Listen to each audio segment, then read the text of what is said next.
ఒక ఎద్దు మేత మేస్తా మేస్తా మేస్తా నెమ్మదిగా దాన్ని తెలవకుండానే ఒక అడవి మధ్యలోకి వెళ్ళిపోయింది. సరే పోయింది, కానీ అది వెనక్కి తిరిగి పోవాలనుకోలేదు. ఎందుకంటే అక్కడ దానికి కావాల్సిన టేస్ట్లో అంత గడ్డి ఉన్నది, పచ్చగా నిగనిగలా అని. రోజు పుష్టిగా తింటుంది, పడుకుంటుంది, కావాల్సినంత తింటుంది, కావాల్సినప్పుడు పడుకుంటుంది. దానిపైన అధికారం చెలాయించే వాళ్ళు ఎవరు లేరు కదా. ఇట్లా కాలం గడవంగా ఒకరోజు అటుగానే అంటే బాగా అలసిపోయిన ఒక సింహానికి ఇది కంటపడుతుంది.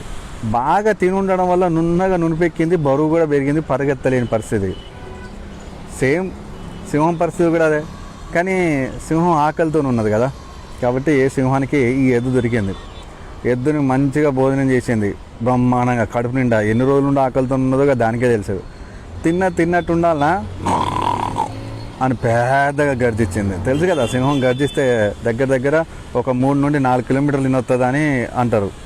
అంత పెద్దగా గర్జించేసరికి ఆనందంతో ఆ చుట్టుపక్కల వాళ్ళు ఏముంటుంది, ఆ చుట్టుపక్కల జనాలు, ఆ కట్టెలు కొట్టే వాళ్ళు ఉంటారు కదా, ఇక్కడ ఒక సింహం తిరుగుతుంది అనేది కనిపెట్టారు. కనిపెట్టిన వాళ్ళు ఊకనే ఊకుంటారా? ఏదో ఒకరోజు వాళ్ళ మీద దాడి చేస్తుందని వాళ్ళు కనిపెట్టారు. టైం చూసారు, తుపాకులతో పోయిర్రు, దాడి చేసి ఆ సింహాన్ని చంపారు. ఈ కథ వల్ల మీకు ఏమైనా అర్థమైతే కామెంట్ బాక్స్లో నాకు చెప్పండి, ఓకేనా? ఈసారి చాయిస్ మీకు ఇచ్చిన. Boy friends.